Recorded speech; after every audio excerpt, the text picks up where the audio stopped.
Microphone check, 1, 2, what is this? It's the 5'7" assassin in the podcast business. I am your host, Rohan Patra, the rap music plug at your service. Here we are again at the end of a rainbow. The Rap Music Plug podcast presented by QLC TV is the remedy to the I don't have anything good to listen to problem. Through in-depth album and song reviews, as well as artist interviews and general rap commentary sprinkled in between on all of what the mainstream and underground rap scenes have to offer, this is your one-stop shop to knowing what to add to your queue, play next, or pop into your record player. Welcome to the show. What is up, family? I have with me one of the most singular, special talents to grace the hip-hop scene in recent memory. This is an artist whose work spans over a decade long now, featuring a prolific output of some of the most forward-thinking hip-hop imaginable. And in recent years, he's received widespread acclaim from the hip-hop world, and myself included, for his past two masterpieces, The Crashing Sound of How It Goes and Man Plays the Horn, which just recently dropped. This artist is none other than Memphis Cities Aviv. And so if you're curious to know what makes such a creative mind like this tick, I think this episode is tailor-made for you. How's it going, bro? How has this kind of recent wave of acclaim and kind of like spotlight been for you over these past few years? What's good, man? Yeah, shit is crazy. It's beautiful. It's it's a blessing. It's overwhelming. It's a whole lot of different things. I keep to myself a lot and kind of to my immediate people. So it's definitely just wild to see heads from all over just kind of gravitating to the music. Mm-hmm. And you've been making music for, as I said, a decade plus now, and clearly displaying like a huge longevity. And one thing I want to zero in on is, like, what were your initial experiences with music when you were younger? Because I've understood that you were in a hardcore band previously. And so I'd just like you to expand on like how you developed such like an eclectic ear for music. Facts. Yeah. For me, it was just like, I'll skip a little ahead, as far as like the Cities of B project. This project was more so just the culmination of not really seeing many outlets as far as like, what you just spoke on, like being in like hardcore bands. Like I had those experiences and rocking with, people in more like the spoken word community, the metal community, things like that. When I started doing the Cities V project, it was more so just wanting to like throw all that into the melting pot. But also too, it's just like with some of those past experiences of like being in bands with people, which all those people I'm still cool with to this day. It's a lot to have to rely on like more heads than your own. I mean, obviously two heads are better than one, but when you got to kind of rely on a lot of different people to make something happen, you hit like more speed bumps than you would like to. Yeah. When you got to kind of account for, everybody's own personal trajectory. So with this, it was like, I want to step into something where, I am, the master and control of it. If I want to put it down for a couple of years, I can, or if I want to just like go on a marathon for a few years, I can too. And it's only up to me. You know what I'm saying? Mm-hmm. But those experiences cut my teeth because, especially nowadays, I feel like you get a lot of cats that come out and they just ready for the clouds to open up for them. It's like, oh, I got a beat, it's hot, or I can rap, so therefore you should listen. When you coming from these kind of backgrounds of playing in bands and things like that, it's like, you have no expectations. Like, you know what I mean? Like you almost not expecting anyone to care. You doing it because you love to do it. So I wanted to keep that energy at the forefront of everything. Yeah, man, that like I can hear that that idea of not having expectations and just kind of creating for the love of it without like this for lack of a better word, entitlement or expectation that this is going to lead to some kind of money or popularity. Like it's all over your music, in my opinion. And the sound generally of your projects are so one of a kind, even within your own catalog, but just generally they're so raw, packed with emotion, but also very like impressionistic and avant-garde as well, into this like mixing all these sounds together into this like unique smoothie of sounds, you know? And I love all these kinds of music that you kind of pull from. I feel like I'm clearly not just into hip hop, but I don't know if I could ever envision merging these different sounds in the way you do. It just like it once you do it, I'm like, wow, that's incredible. That's amazing. But I don't even understand how your mind gets to thinking that this could work in the beginning. So like why did you feel it made sense to integrate influences of like hardcore, noise, punk into hip hop? And what common like connection do you see between all these sounds that felt like it would make sense to marry them all together? Well, I mean, to me, like I feel like any true head that's into music for like the soul of it can respect um multiple different like art forms. Like the idea of like genre goes out of the window. Like I can remember back in like 2010 kicking it with my homie MP out in like North Memphis, and we're making rap beats, but then we're listening to like psych rock Mm, simultaneously. Like I'm thumbing through his CDs, and we're talking about like Obituary and like black, death metal and shit like that. So, and also just like when you're a part of like a music community of people that collect records, it's like, you meet up at the record store, heads are listening to hip hop. They're also listening to like classic rock shit, jazz shit, weird shit from like, you know, um, Deutschland or some shit, or like some African psych rock or something.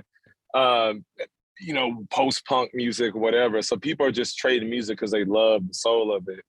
And everyone's putting each other on to different things. So for me, when it came to this project, I grew up on listening to, obviously Dilla, rest in peace, one of the greatest to ever do mm. it, Madlib, heads like that, but also bands like My Bloody Valentine, Sonic Youth, shit like that. So for me, it made sense to kind of approach it with all these things taken into consideration. Because, like I said, it's like people that really love the music, if you really go into like their catalogs, they're bumping some of everything. You know what Yeah, I mean? Even like if we want to talk about someone like a Public Enemy or some shit like that, one of the greatest hip hop groups ever, like Public Enemy sounds like Biohazard or something. Like they sound like a true, hardcore band. You know what I true. mean? Which Biohazard sounds like a rap group. Hmm. You know what I mean? And obviously they tried to do that in more overt ways at different times. But for me, it was kind of like taking all of that into consideration and bringing it with a real, like, for lack of a better term, like a holistic sort of approach. Because especially with all these young kids, I feel like there's this whole like rager movement. You got Yeah. these cats like I'm a giant, yelling over tracks or You whatever. have a bar So that's kind of referencing that, I think. yeah, Do these question if ragers these really ragers listen to really some? into Yeah, heavy metal. Yeah, yeah. I mean, because you got a lot of posers out there. They Hmm. do it for the aesthetic. For me, it was never coming at it from an aesthetic approach. It was just like, no, this is what we come from. This is what we're into, and this is where we cut our teeth at. So, I think that's one reason why the music stands out, as opposed to like, you know, some dreadhead just screaming over a trap beat. You know what I mean? Yeah. And I think I love that you mentioned My Bloody Valentine and Sonic Youth, because that's such a clear kind of influence I can hear that, and I love those bands. Those are easily some of my favorite. They made easily some of my favorite music ever, especially My Bloody Valentine. And I think the way that you use that noise and kind of like a wall of sound feel is very much something that I find really draws me to your music, because I'm thinking of tracks like even like Street Land on Me. I've Forgive me Yeah. if that's not the exact right title, but off Man No, Plays the no, that's Horn. it. It is, yeah. Yeah, Street Yeah. Light on Main. Like it was the moment. So like I really liked Man Plays the Horn when I heard it. It was like I've been into your music enough now to where it clicked pretty quickly, but I don't think it really hit to the level I feel it is now when until I listened to it on my like nice speakers and just played it really loud in the middle of the day. And holy fuck, like that whole play loud thing that you always you have that as like a statement to accompany all your albums. Like it was spot on because tracks like Well, that. well, I was gonna say I feel like all the music it should be played that way. Like I feel like if you're just trying to bump it off the phone speakers or even just like out of some AirPods, you lose a lot of it. Like Yeah. all that music I'm running it through. Like I got this old Pioneer amp head at my house. I got these like old clip speakers I caught. And that's where I mix all the shit on. Like just about everything in my home studio is probably like pre-80s. But I'm bumping all that shit like, with the knob all the way up. So Mm, um it's funny because sometimes I feel like people, if you don't get that overt sort of like Pierre Bourne kind of bass hitting on it, they're like, oh, this ain't knocking. But I'm like, no, you just gotta turn that shit up. yeah. Like turn your speaker system up.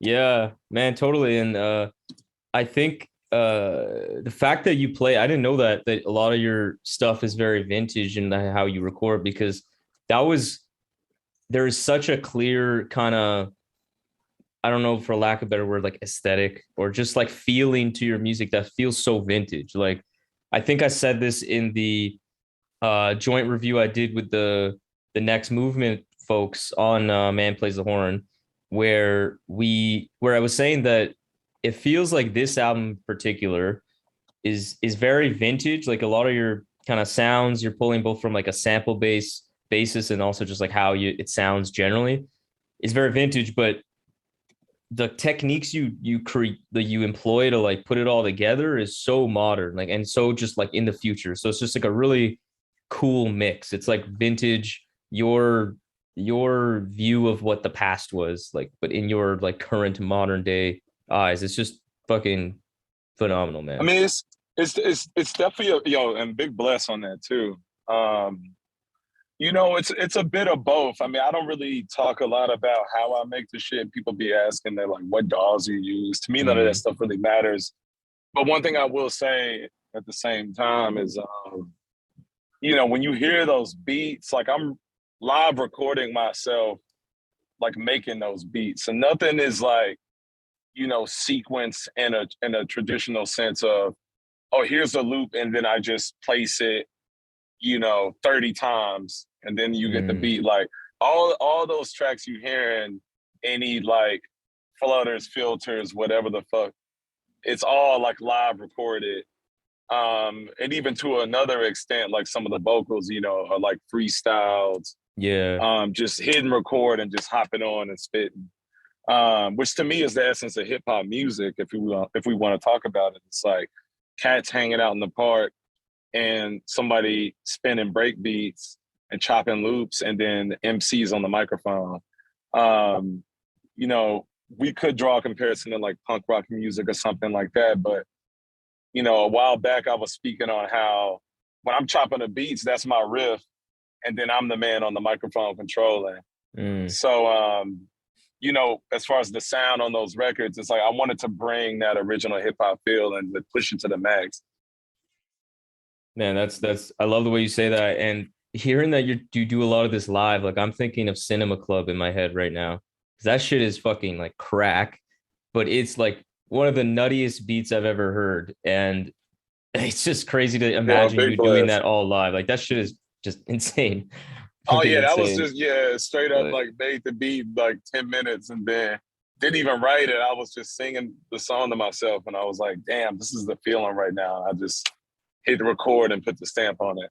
mm.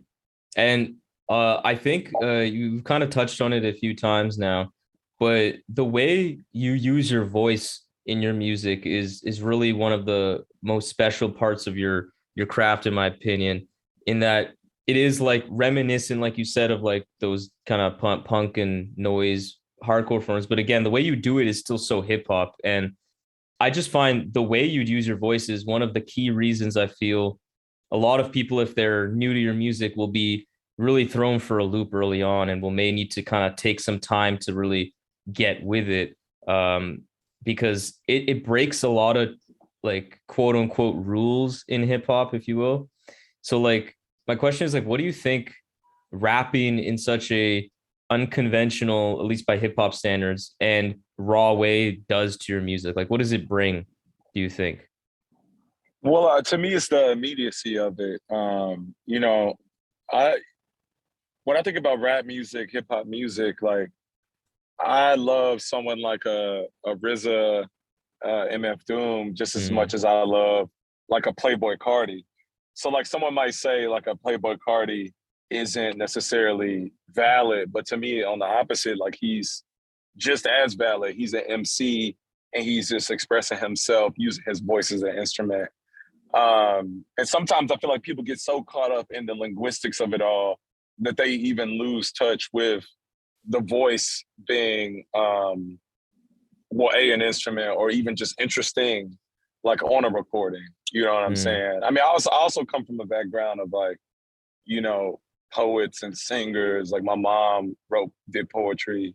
She was also a singer. nice. And a bunch of people in my family were, you know, would sing in the church and shit like that. So to me, it's always valid to, if you're gonna have the vocal component, you know, make it interesting. You know, if someone hops on a mic and they aren't even saying anything, but it sounds cool, to me, that's, like I said, just as valid as like Doom, you know, going crazy on a track, or Nas or somebody like that, or Ghostface, or, you know, even. So with my shit, you know, I definitely wanted it to be um, intentional. You know Mm. what I'm saying? Yeah, I think intentionality is the key there, because if it's just like you can tell when an artist is like a rapper is just rapping in a way where no matter like aesthetics aside, whether they're rapping really conventionally or like more like that Playboy Cardi style, you can tell when it's just lazy and they're just doing it just to pass time practically. Um, Yeah. but like, yeah, like Playboy Cardi, I definitely like a lot of his music. Like I liked the newer stuff. Like that was kind of just there's some just ridiculous raw fun and just ridiculousness to some of those songs on like a whole lot of red that I fucked with like heavy, like stop breathing, like that's Oh yeah. I mean, it's that shit's insane. classic. That shit's crazy. Yeah, that shit uh is insane. yeah. And when you talk about expressing yourself, I think that's a really important fact, because like a common theme that I gather from your music and just through like speaking with you now in such a short time is that you aren't afraid to be yourself. You aren't afraid of not fitting in with the crowd. So could you illustrate for us like how you grew up to be so comfortable with standing out and why you put a lot of value behind breaking these established rules and norms? Well, I mean, for me, it was you know, just where I come from, just coming from Memphis, and it's funny because me and Lukah talk about this shit a lot. But I'll just speak for myself. I feel like I've always been standing on the outside. You know what I'm saying? I was never like some cool dude or some cool guy or the person with the best idea or the best person. I was always just like who I was. And people like that or don't like that for different reasons. And to me, the music, you know, in the long run became the direct representation of that, or means for me to express that. It's funny because I've been thinking about this a lot lately, but kind of segueing from the question, but also answering the question. You know, a lot of times I feel like people will just be like, "Oh yeah, this album is cool. It's about like Black empowerment and like Black beauty." But to me, it goes deeper than that. I'm also, when I'm rapping, I'm thinking about people that are in prison and people Mm, that are like on the street, homeless and like drug addicts and people trying to search for the next way out. You know what I'm saying? And trying to like be better. You know, Cinema Club when I'm talking about, Ways of the World when I'm talking about, Tragedy Theater, the tragedy of trudging through the treacherous grind, true power still reigns. It's like a shout out to the people that are forgotten about, because where I come from, no one was necessarily thinking of me. I was on the outside. You know what I'm Mm. saying? And in different ways, you know, Lukah talks about it in his music coming from South Memphis and the pressures of being absorbed within like a sort of like gang lifestyle and things like Yeah. that. You know, me coming from where I'm coming from, is like you're not necessarily within like a gang lifestyle or anything, but you can't necessarily go with the khaki, you know, straight laced motherfuckers either. You're in this like freako zone. Mm. you know, you know what I mean? Yeah. So with the music, I really wanted it to be like a shout out to the people that aren't really spoken for, because I feel like a lot of times when we, you know, we're like blackness and black power, I feel like usually the default image is like a pretty chick with a fro and some like jacked like model looking dude, you know, Yeah. or like some Jay-Z Beyonce imagery, which, you know, I love them, they're great. So I really wanted the music to speak for like the entirety of like humanity as far as like the expression goes. You know what I mean? Like it's not cute, you know, like it can be that, but it speaks also on the ugliness as well, and like through that finding the beauty of existence. Mm. Man, that's really beautifully said. One thing I like when you're talking about wanting to speak for like the entirety of humanity. I know that's a big statement, but I do think your music does that, because there's a line in particular I'm thinking of on the track Black Pleasure off the latest record, where you say you're a fixture, never to be cropped out of the picture. And I found it really interesting because I brought this up in the review I did with the Next Movement podcast, and E was quick to bring up, because the way I took that line was talking about, was like referring to your kind of like legacy and place in hip hop, but she was like, it could be that, but it also could be more about just generally like at black folks as a whole, how all of the contributions of black folks won't be cropped out of the picture and kind of erased. Like you're not going to let that happen or something along those lines. And I think your music does a lot of that, and that it speaks to so much, but it's also really like personal at the same time, to where it doesn't feel like very vague and kind of hard to connect with. Um, so like how like but going to like just to understand, what was the meaning of that line, and was it about kind of as I'm describing both kind of meanings? It's about both meanings. I mean, it's, you know, harping upon kind of what I was saying, just like the idea of like you've always been positioned on the outside, but you've also very much so been a part of what's happening. I Right. mean, if we, and then, you know, let's say we want to talk about movements uh, of people, or you know what, I'll just even say for myself, it's just like, you know, you feel like you've created something and contributed something, and people will only see kind of like the remnants of it, and you're just stating like, no, I'm here and I've been here the whole time. Hmm. So you're speaking on that, but also just like the history um, of people that have been like sort of like building, I guess, what, you know, this culture that people always talk about. It's like, yo, you're not gonna like take the shit and cut us out of it. It's like Yeah. never to be cropped out of the image, you know? There's another line where I said, I was situated way before time. It's like, Hmm. you know, speaking on this infinite blackness that was there even before the idea of a spark, before we even started talking about planets and stars and shit like that. I was situated way before time. Like, I know, there's a whole lot of gems in there. Man, no, there's a lot of gems on this album, but that song was really a really special one. But focusing on you then, on that idea of like your like, what do you think your legacy in hip hop will be when it's said and done? Or what would you, maybe what another way of putting that, like what would you want to be remembered for? Folklore legend. See, I mean, that's just how I've always felt. Like I've never, you know, people will come to me and they're just like, well, don't you want to be working with so and so, or don't you want to be like mentioned with who him and that dude? And Hmm. for me, it was always just kind of like, yeah, it's almost, I'm more of a folklore legend, I guess. I mean, I hate to even say it, even if it's for someone else to say, because I don't call myself a legend, but I walk around in Memphis and young cats are like, "What's up, OG? You a legend? Hmm. What up, King?" That's for them to say. That's not for me to say. I'm just a dude. I'm just Yeah. a man. I'm just a man existing, maneuvering, and you know.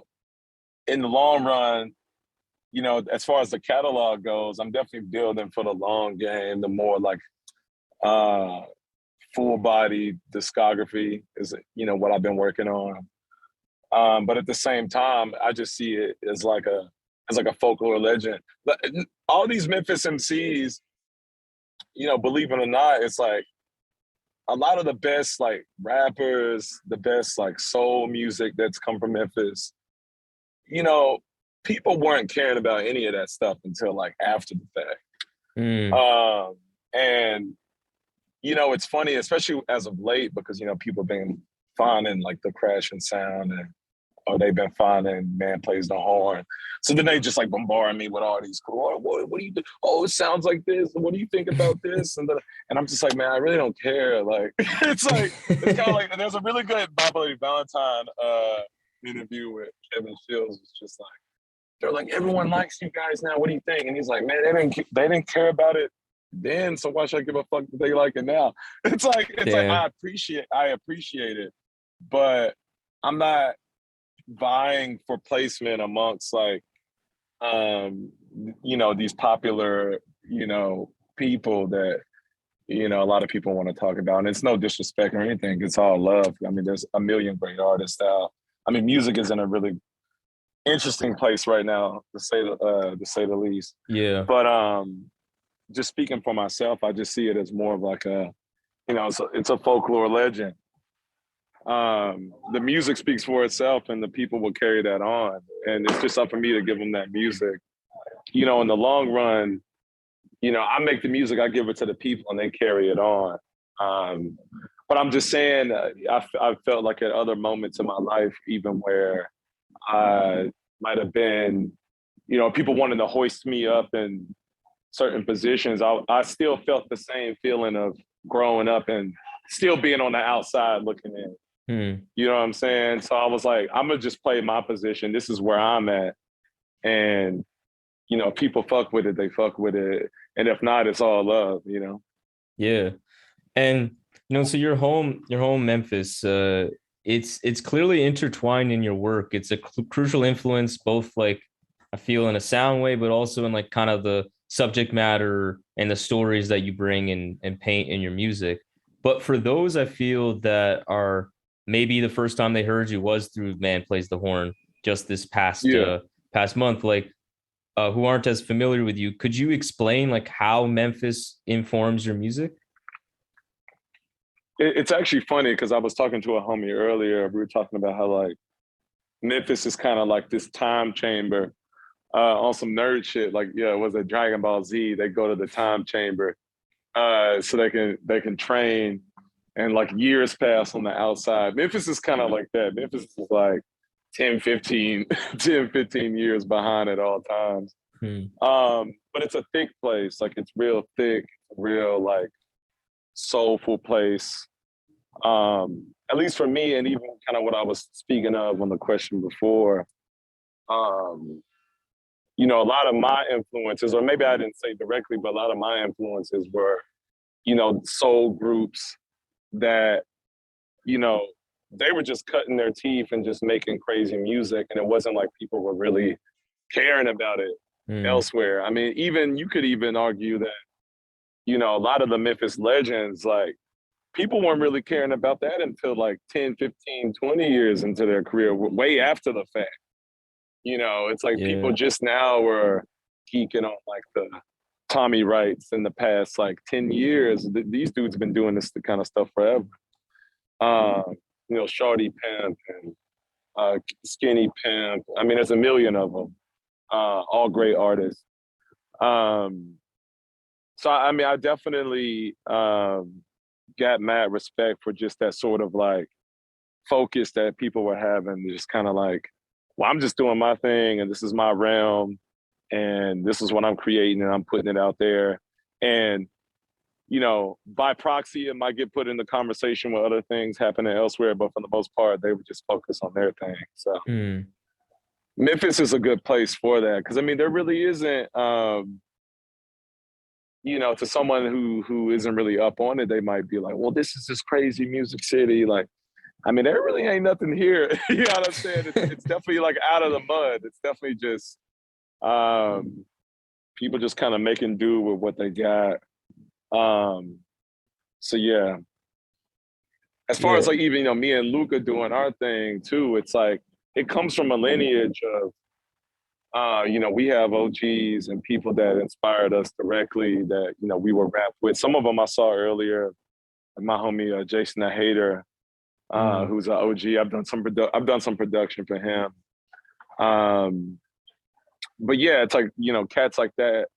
Fathom 9, rest in peace, Lukah's uncle. He was a big person that was inspiring us, and definitely inspired me in a whole lot of ways just by him seeing me when I was young and just being like, I remember he was talking to us, and he wasn't saying I was better than anybody. He was just like, City's gonna go some places y'all not gonna go. What he was trying to get at was he's gonna like tap in and travel some places sonically that other cats maybe don't really want to go to. Yeah. But having someone who you look up to kind of like give you that, That put that juice. battery in your back, give you that juice. You're like, yeah, it's time to go up. Yeah, and speaking of Lukah, like I know you guys are very close, both on a musical collaboration level, but as a personal relationship too. And I think from an outsider and surface level perspective, again, it doesn't really seem like an obvious pairing from an outsider's point of view, but the chemistry is so clear whenever you guys step on the same track. So, like, why do you think Lukah and yourself connect so strongly?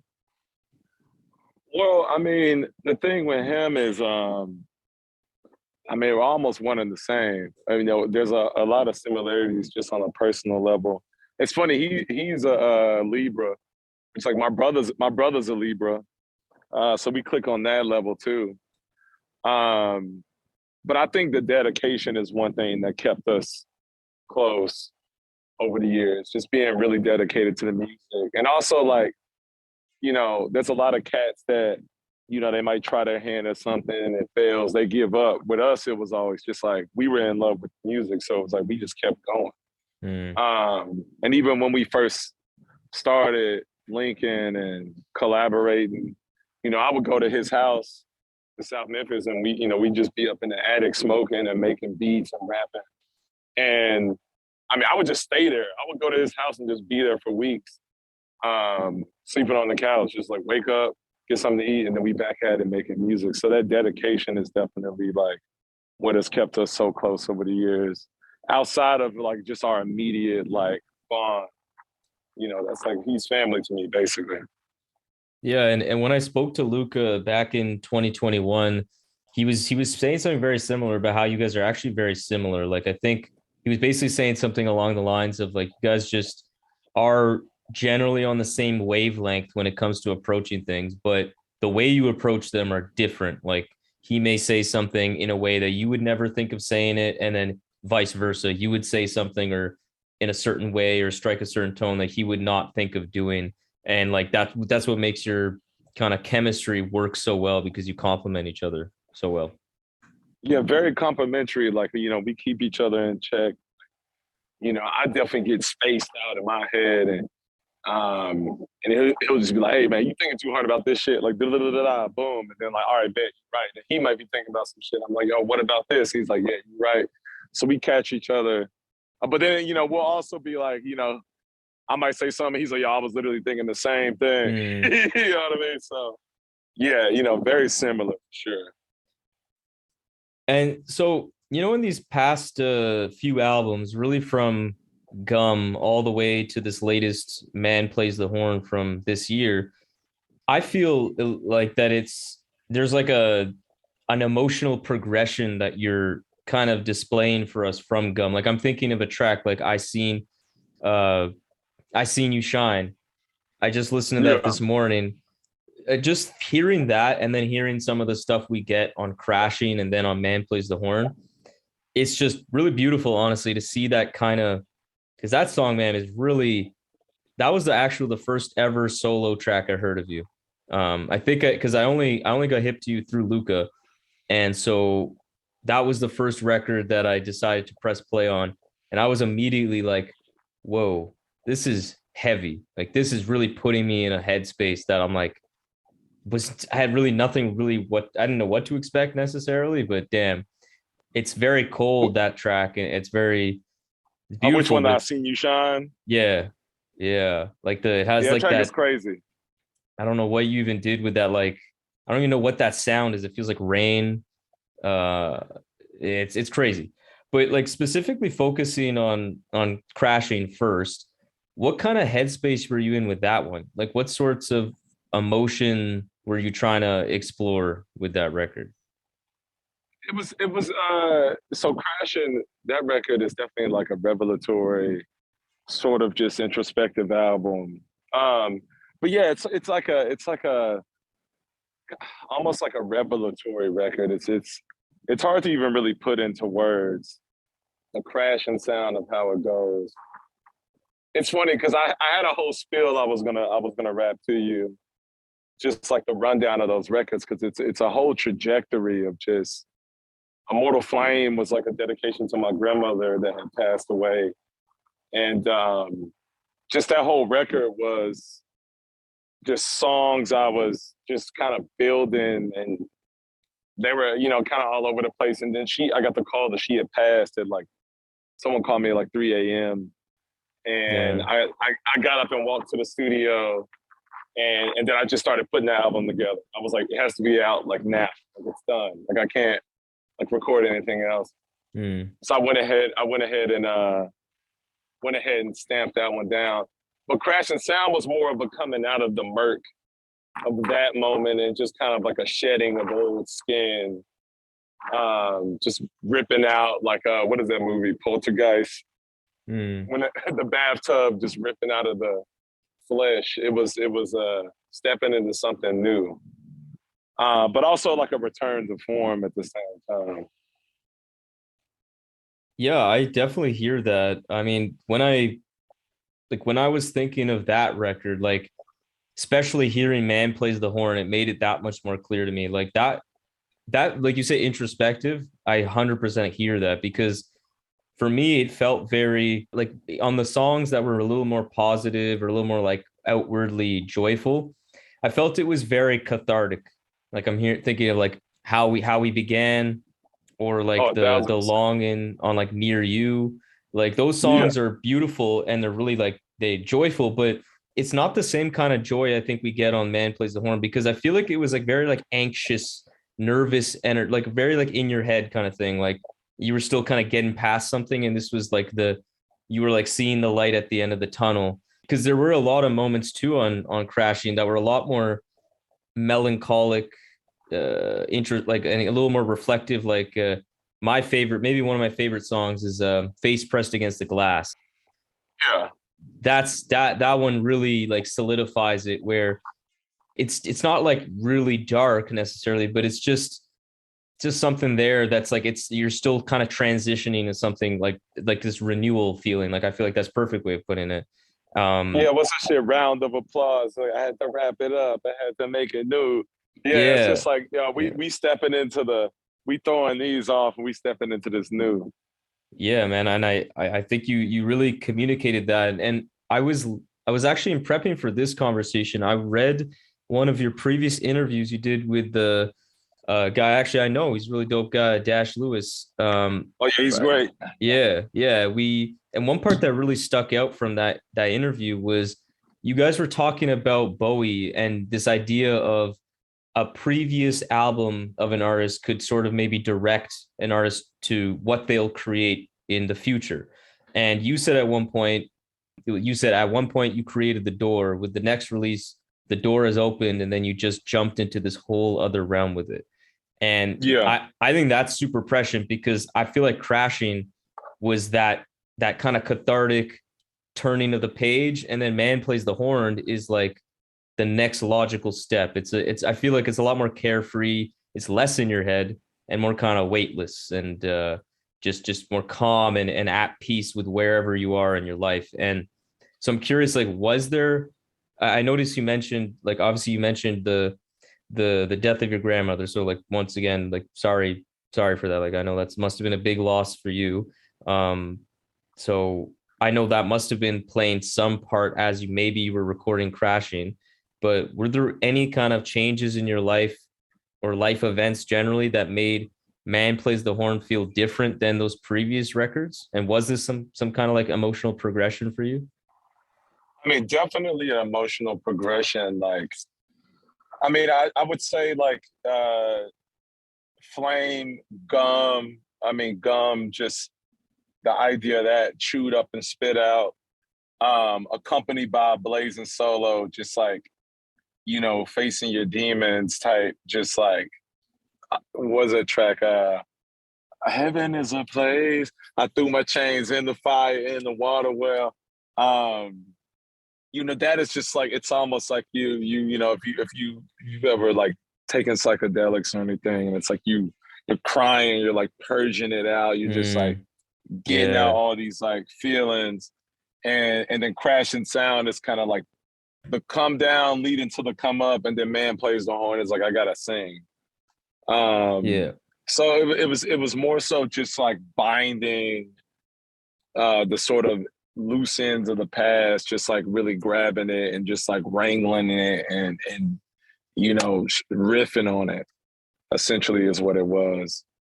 Which is, there's a million things of a lifetime of any human as they're stepping into like age and further growth and enlightenment, so to speak. That whole moment of time is what that was for me. When Man Plays the Horn being sort of the come out from it. There's so many songs on this new record where I don't feel that like melancholic undertone like I did a lot, even on the songs, like as I mentioned on Crashing. Like it really did feel like you were like smoking on a brighter day, like that. Like if I had to explain the album, like that's that feeling. It's like on the beach or like somewhere sunny, just kind of relaxing, like J in hand, you know? Type shit. Yeah.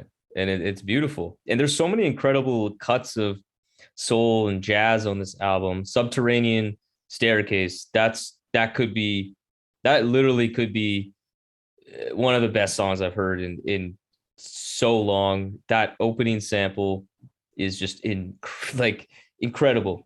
It's incredible. And it's I was talking to a friend about it actually earlier a few weeks ago, and I was mentioning that I feel like you are one of the few artists that would have even sampled that. So for those that haven't heard the track, like it opens with this like this dude like this vocal sample from this guy, but it's so tender that I feel a lot of artists would be kind of worrisome or like would kind of veer away from sampling something so tender because it could come off corny, it could come off like just too cute or sweet.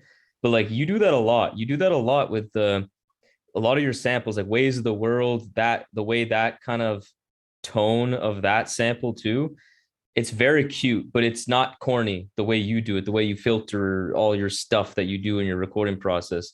Like what I just find that amazing in general. And I don't know if I you've mean, I love. noticed that you kind of choose samples that others don't.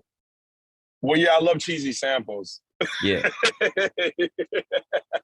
I mean, truth be told, like, I'd say, I mean, probably Black. I mean, shit, I probably did on all of them. Definitely Come to Life. That was an idea behind it. I was like, and I spoke about it before with someone else. I think with Dash. But I was like, all this like dark kind of like, satanic music was coming out. I was like, I want to do some shit that's like more, that's brighter. Hmm. So I definitely started gravitating to more, samples. I guess someone might say they're like cheesy or corny, but I was like, no, I'm gonna spit on it and make that shit hard. Um, so I mean, I mean, I'll be honest. I look for more of that stuff. Like if I'm digging, I'm actually working on a new record now, and putting some stuff together. But yeah, like when I hear something like, and Tim, Lukah is a good litmus test too, because I might play him something, he'd be like, oh, I ain't gonna fuck with that. And I'm like, oh yeah, I can work this shit. Yeah. Um, but yeah, no, I'm glad you fuck with that track or notice that, I guess, sort of strain throughout the music. Yeah, I feel like people don't these days. You're right. It's so rare to find music that is on like the quote unquote joyful, happier side without it just being vapid, you know? Either music Yeah, these days, I'm one of those people too. Like a lot of great music right now, especially in hip hop, is very dark, it's very gritty. It's really like serious topics, quote unquote. But it's not like you can't make music like you do that has a lot of substance and is saying really meaningful stuff. And there's a way to kind of talk about these more like uncomfortable topics like you do without it just being such a downer all the time, you know? I think a lot of yeah. people don't even try to do it anymore. Like the happy music is just like top 40 these days, and that shit a lot of times sucks. Well, a lot of that top 40 shit, and then stuff that's kind of buying for that is, a lot of it is like devoid of any sort of emotion, Mm, or any like real feeling. It's like, for me personally, it's like, and I got other homies that can speak to it. It's like, we know people that have just been through the ringer, and just through the worst of it. So it's like when you can see the best of it, that's all the more reason to celebrate, just like the joy of living. You know what I'm saying? It's like, um, even I remember at one point in my life I had to go to jail for a while for just being drunk. You know what I'm saying? And then it was just like some traffic bullshit, nothing crazy. mm. And you're in jail with cats who, we're in there talking about hip hop and fools in there laughing, and you're in there with dudes that are robbers and dudes that are in there for just crazy stuff. But people are still like reaching for something greater. You know what I mean? And like people are still like, yo, I'm here and I'm alive. Like I'm animated by like the source, the infinite, whatever God or whatever. And that's gonna drive me to something better than whatever this form is I'm in right now. And I feel like a lot of the music, like at least the music I make, I try to speak to that emotion because no one wants to hear a bunch of like perfect people being preachy, Mm. and what I'm saying is I feel like all the best like gospel music, soul music, jazz music was coming from people that have been through the ringer and are sharing their testimony. Like when we talk about the Miles Davises, the John Coltrane's, the James Browns, you go down the list, of just these humans that have just been through like crazy life experiences, and they feel like the blessing of just being able to be present, existing, and sharing, their expression of life. So when I was sharing that sort of story of like being in something as wretched as like the U.S. like prison system or something, obviously I didn't have it bad like some people. I was like I said, I was in there for like Mm. drinking and bullshit like that. But you know what I'm saying? It really just I don't know. It just adds a different element to it, if that means anything. No, it does. I think you're speaking like self-awareness.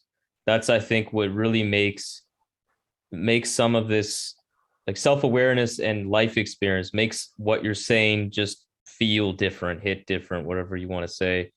Um, Yeah, because yeah, no one wants to hear someone that you just can tell they didn't really have to deal with much adversity in their life tell you about, oh, this is the way to live your life. This is how to be happy. You're just like, come on, man, shut up. yeah. You're like fuck you. Yeah, like you don't get it, and it could even be potentially good advice, but it doesn't feel like it doesn't feel like they can connect, like you can connect with them because you just feel like we've lived two different lives. There's nothing to latch onto, and I think with like your music, you definitely that's a key part of it is that it feels very, even when you're speaking on kind of trying to like give like wisdom and try to like talk about your perspectives on some things you've learned, it always comes from a place of I'm not perfect though. I know I'm flawed too. And Well, I yeah, think it's that like makes it real. what's that word? Ways of the world, this world tragic, black magic. Don't you give into the static and the lies. Don't you give into the pressures on your mind. I was like, I was standing there way beyond 7 steps to know wherever. It's like, yo, it's like, don't give it to the bullshit. It's like, yo, I was standing there. You know what I mean? Yeah. Like, it's like, it's real shit. You know what I'm saying? So A really cool part of Man Plays the Horn too that I want to get into is like a lot of these songs, I think more so on this album than, at least at my top of my head, more so than any of your work previously, is that there's a lot of multi-part songs. There's a lot of like different movements within each track. Like, what was the thinking behind making songs in this way?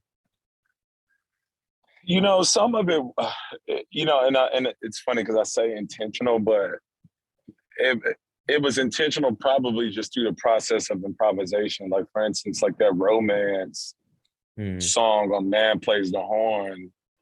Man, I literally was just riffing. I was jamming one morning and I was, you know, that sample hit, I was letting it burn.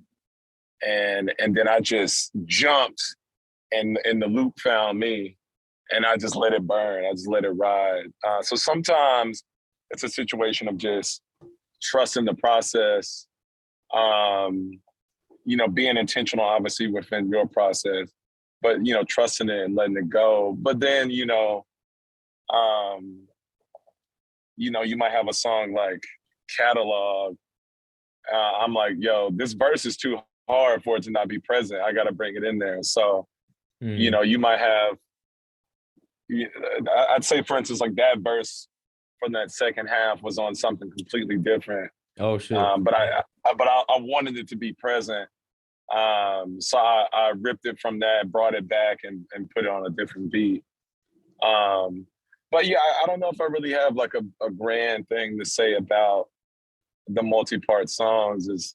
It's more of just like, you know, you have these specific sounds or verses or, you know, words you really want to all be there. It's like you'll find a way to make them fit. From my vantage point, I think it at bare minimum, it definitely made an album that is very long feel not long at all. Feel like it's just like constantly evolving. It's always keeping your interest because like there's so many moments where it just like throws you for a loop, disorienting, confusing, but in a cool way. And it all ends up making sense. And I think that's really cool because I really like one thing that I think I caught the most from this record, more than I think you've really mastered it at this point, is that you really know when, like you said, let it burn, like let the sample ride, let the beat ride, and then knowing when to interject and actually like add some verses. And even when you're not even, and even then you may not always be rapping like a full 16 in a very traditional way. You may just be kind of like shouting some things or like rapping certain couplets and then letting it ride. Like I think a lot of artists need to learn from that because I think people again are just trapped in the rules. Like, okay, well, here's the beat, here's the pocket, rap in the pocket, rap for at least 16 bars. It needs to be all at once. I think you don't even try to fucking do that. You just do whatever the song demands. And I think it leads to such amazing results.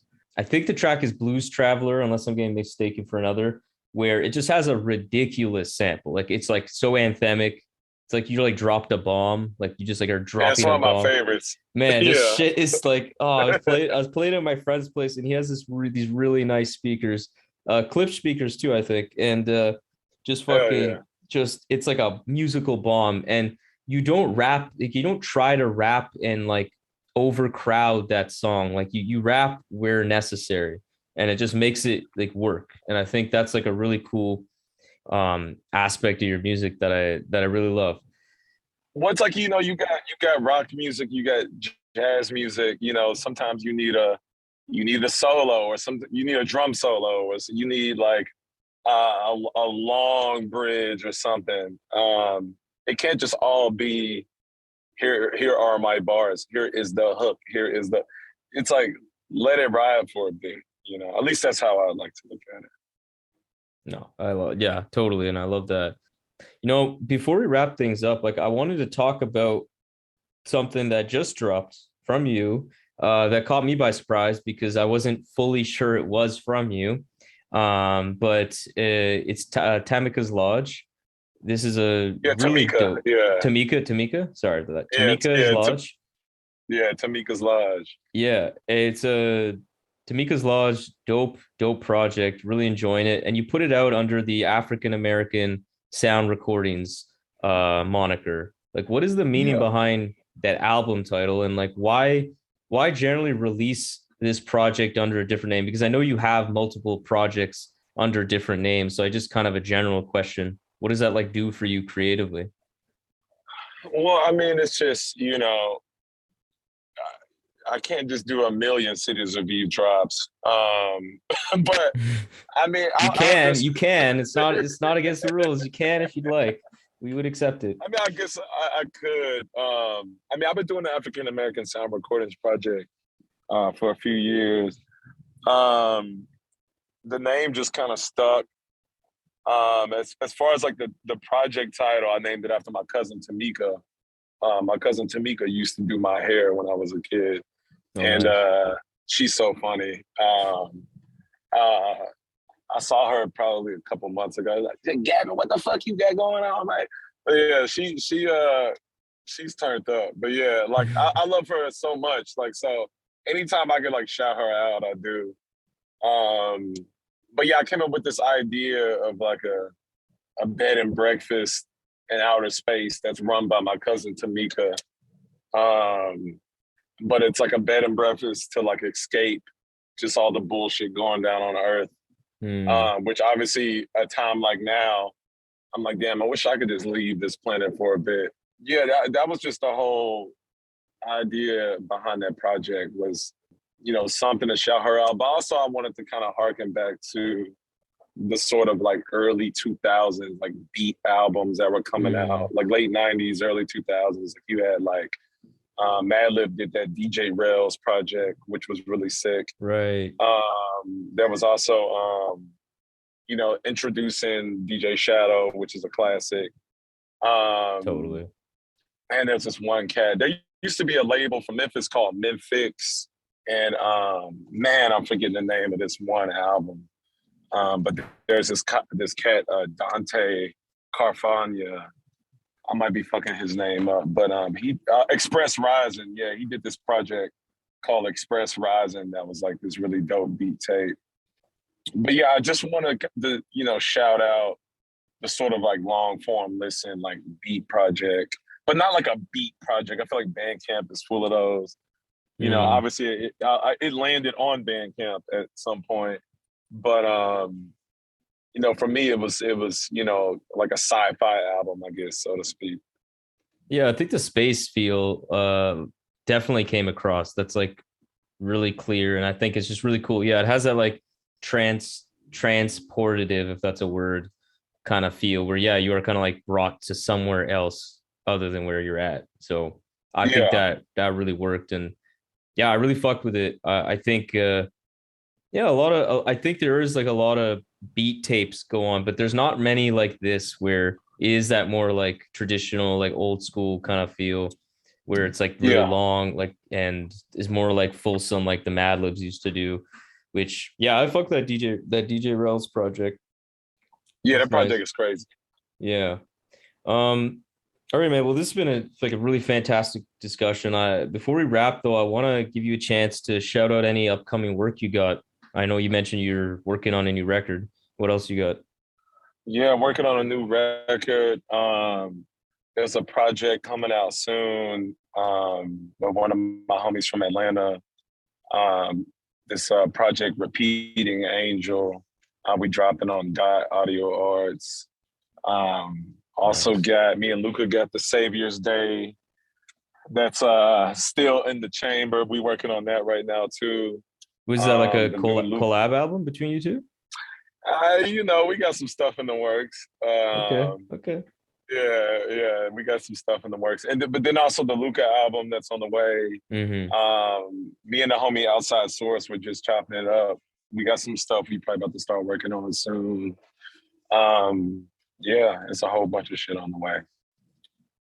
And that's incredible. I'm really excited for all of that. And just again, congrats on what has been. I know it's been a long career for you so far, but I feel like again these last few years, I feel like you're starting to pop up in a lot more conversations I'm a part of, and just want to say thank you for making this music, man. This really, your music has been some of like the really helped me out in some trying times, I guess you could say. So thank you for doing what you do, and thank you for coming on the show. Yeah, man. Thanks for listening, man. Like, yeah, I mean, I'm grateful, very appreciative that people, just want to press play on that shit. I already know there's so much just like crazy, just kind of like empty music that's coming out.